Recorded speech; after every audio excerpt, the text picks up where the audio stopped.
Hi guys. ఇప్పుడే 'నాగబంధం' movie చూసి రావడం జరిగిందనమాట. సో, ఈ మూవీ గురించి నేను కొంచెం సటిల్‌గానే చెప్దాం అనుకుంటున్నాననమాట. ఎందుకంటే, ఈ సినిమాలో వాళ్ళు ఖర్చు పెట్టిన గ్రాండియర్ ఏదైతే ఉందో, అది ఖచ్చితంగా కొన్ని సెట్స్‌లో, కొన్ని సీన్స్‌లో అండ్ కొన్ని వీఎఫ్ఎక్స్‌లో, ఆ విజువల్ ఎఫెక్ట్స్ ప్రెజెంటేషన్‌లో చాలా ఖచ్చితంగా కనిపించింది. కానీ, ఆ గ్రాండియర్‌కి ఈ సినిమాలో వాళ్ళు ప్రొజెక్ట్ చేసిన అడ్వెంచర్‌కి మన ఆ బ్రహ్మకమలం, గరుడ మంత్రాలు అండ్ ఆ ఆలయంలో ఉన్న ఆ నాగబంధం వేసిన ఆ డోరు వీటన్నిటిని టై చేసే ఆ స్టోరీకి రిలేటెడ్ అడ్వెంచర్ ఏదైతే ఉంటదో, ఆ స్టోరీకి రిలేటెడ్ బ్యాక్ స్టోరీ ఏదైతే ఉంటదో అండ్ ఆ స్టోరీని నేరేట్ చేసే ప్రాసెస్‌లో ఈ సినిమాని ఫస్ట్ నుంచి లాస్ట్ వరకు తీసుకెళ్ళే ఆ స్టోరీ టెల్లింగ్ ఏదైతే ఉంటదో అది మాత్రం కొంచెం డల్‌గా, అంత అడ్వెంచరస్‌గా, కొంచెం ఇంట్రెస్టింగ్‌గా, రేసీగా లేదేమో. అందుకని ఈ సినిమాలో there are some scenes which will definitely impress us. ఆ ప్రీవియస్ ఎపిసోడ్స్ కొంచెం బాగా ల్యాగ్ ఉండడం వల్ల ఆ ఇంప్రెసివ్ సీన్స్ ఏవైతే ఉంటాయో అవి మనం రిసీవ్ చేసుకొని అప్రిషియేట్ చేసే లోపలే ఆ ప్రీవియస్ సీన్ వల్ల ఆ ఎఫెక్ట్ మనం మిస్ అయిపోతాం అనేటట్టు ఈ సినిమాలో కొన్ని సీన్లు ఉన్నాయన్నమాట.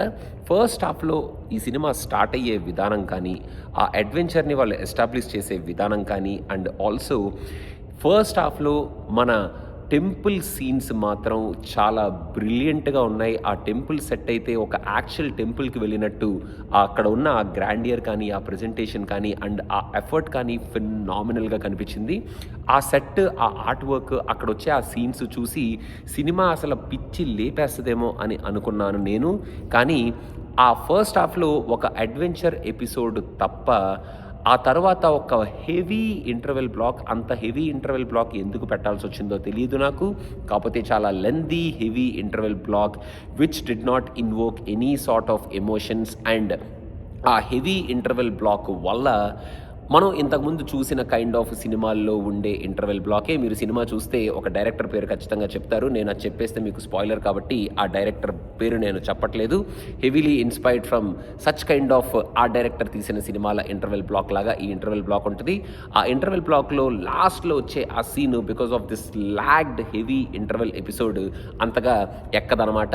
ఇంకా సెకండ్ హాఫ్కి వచ్చేటప్పటికి సెకండ్ హాఫ్లో ఉన్న వాట్ ఎవర్ ద హిస్టరీ ఏమైతే ఉంటుందో, అంటే మన వాట్ ఎవర్ మన 1970స్లో జరిగే ఎపిసోడ్ ఏదైతే ఉంటుందో అది సూపర్గా ఇంప్రెసివ్గా మనల్ని పిచ్చెక్కిచ్చేటట్టు ఉంటుందా అనుకుంటే అక్కడ కూడా చాలా ల్యాగ్ ఉంది. వాళ్ళు చెప్పాలనుకుంటున్న పాయింట్ చాలా బాగుంది, కానీ ఆ పాయింట్ని చాలా ల్యాగ్ చేసి ఆ ల్యాగ్కి సెకండ్ సీన్ వచ్చి ఆ సీన్ అయినా సరే మనల్ని బాగా రేసీగా తీసుకెళ్తారా అనుకుంటే సెకండ్ హాఫ్లో వచ్చే సీన్స్ అన్నీ కొంచెం ల్యాగ్గానే అనిపించినాయి. ఈ ల్యాగ్ ఎపిసోడ్స్ వల్ల అక్కడ వచ్చే ఇంప్రెసివ్ ఫైట్ సీన్స్ కానీ అండ్ లాస్ట్లో వచ్చే ఆ నాగబంధం డోర్ తెరుచుకునేటప్పుడు ఏం జరుగుతుంది అన్న కైండ్ ఆఫ్ ఎక్సైట్మెంట్ కానీ అంతగా క్రియేట్ అవ్వలేదేమో అని కూడా నా ఫీలింగ్. ఇంక ఈ సినిమాలో ఫ్యామిలీ డ్రామా ఏదైతే చూపించారో ఆ ఫ్యామిలీ డ్రామా కూడా నాకైతే అన్నెసెసరీ ఏమో అనిపించింది. ఆ ఫ్యామిలీ డ్రామాలో ఎటువంటి ఎమోషన్స్ ఇన్వోక్ అవ్వలేదు. Though there is a reason portrait for that family drama.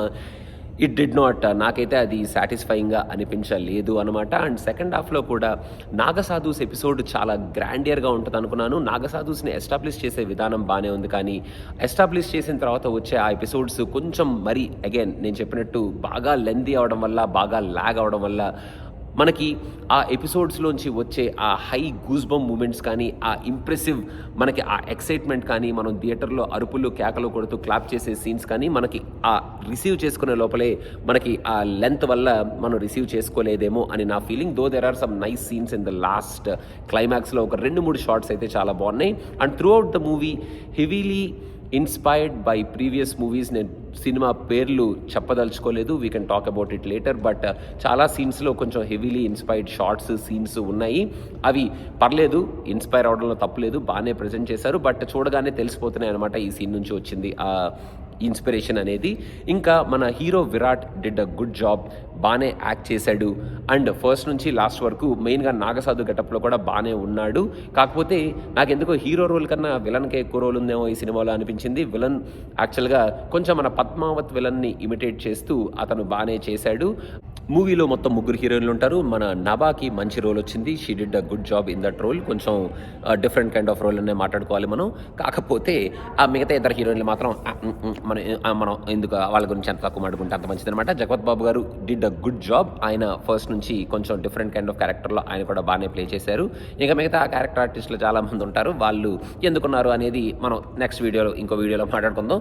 మీరు సినిమా చూస్తే మీకు అర్థమవుతుంది వాళ్ళు ఎందుకున్నారు. ఈ మూవీలో బ్యాక్గ్రౌండ్ స్కోర్ ఏదైతే ఉందో నాకు ఎందుకో బ్యాక్గ్రౌండ్ స్కోర్ ఇంకా కొంచెం గ్రాండియర్గా ఇంకో కొంచెం స్ట్రాంగ్గా కొట్టుంటే సీన్స్ కొంచెం ఎలివేట్ అయ్యి ఉండేవేమో అని నా ఫీలింగ్.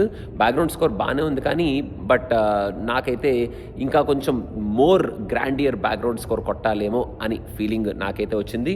ఇంకా ఓవరాల్గా సింపుల్గా సటిల్గా ఈ సినిమా గురించి చెప్పాలనుకుంటే విజువల్స్ చాలా ఎఫర్ట్ పెట్టి తీశారు. ఆ సెట్ వర్క్, ఆర్ట్ వర్క్ చాలా బాగుంది. విజువల్స్ని వాళ్ళు పెట్టిన ఎఫర్ట్స్ని మీరు అప్రిషియేట్ చేయాలి అనుకుంటే ఈ సినిమాని చూడండి. కాకపోతే కీప్ యువర్ ఎక్స్పెక్టేషన్స్ లో.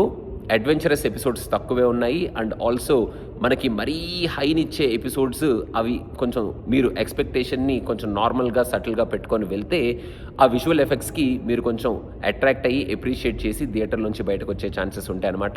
ఈ మూవీలో మనం మాట్లాడుకోవాలనుకుంటే చాలా పాయింట్స్ని నిట్ పిక్ చేసి వాటి గురించి మనం చాలా విధాలుగా రకరకాలుగా మాట్లాడుకోవచ్చు అనమాట మన స్టైల్లో. కాకపోతే నేను అది నెక్స్ట్ ఇంకొక రివ్యూ ఇస్తాను. నేను ఆ రివ్యూలో నేను యాక్చువల్గా ఆ పాయింట్స్ అన్నిటిని కొంచెం మనం frustration video type of review, so ఆ రివ్యూలో మాట్లాడుకుందాం. But I don't want to frustrate on this movie right now, కాబట్టి this is a very subtle review. I want give it. So అదనమాట సంగతి.